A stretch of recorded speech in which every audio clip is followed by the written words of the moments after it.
मी आतापर्यंत प्रामाणिकपणे काँग्रेस पक्षाचं काम केलं, परंतु वरच्या नेत्यांना काम करणारे लोक आवडत नाहीत. मला जवळपास या 7-8 महिन्यापासून खूप त्रास सहन करावा लागला. माझ्या मनाविरुद्ध तालुक्यामध्ये गोष्टी होत गेल्या. जिल्हाध्यक्षांनी तालुक्यातच 2 गट करून टाकले आणि त्या गटबाजीच्या राजकारणाला कंटाळून मी हे पाऊल उचललेलं आहे. आमदार साहेबांशी खासदार साहेबांशी काही बोलणं या संदर्भात चालू होतं, पुरवंत होत आपलं.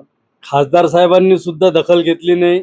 त्यांनी सुद्धा जिल्हाध्यक्षांच्या सुरात सूर मिसळला आणि ते सुद्धा गटबाजीच्या राजकारणाला खतपाणी घालत होते.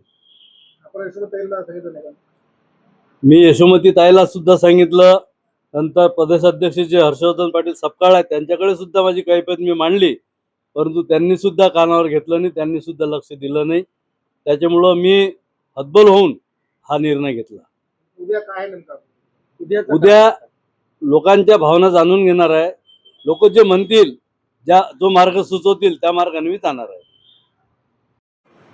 11 वाजता सर्व तालुक्यातील, दोन्ही तालुक्यातील, अंजनगाव दर्यापूर तालुक्यातील जे माझ्यासोबत लोक आहेत त्यांचा एक मेळावा बोलावलेला आहे आणि त्या मेळाव्यामध्ये त्या लोकांच्या सर्व प्रतिक्रिया काय येतात,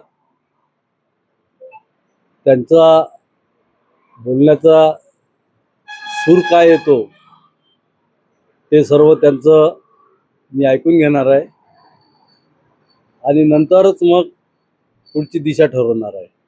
पेपरमध्ये जे आलेलं आहे किंवा आपण शिंदेगडात जाणार आहे, अद्यापपर्यंत कुठलाही निर्णय झालेला नाही किंवा कोण्या नेत्याला मी भेटलो नाही. मी या 4-5 दिवसापासून सतत घरी लोक येणं चालू आहेत, सकाळपासून संध्याकाळपर्यंत, आणि त्या लोकांमध्येच मी व्यस्त आहे.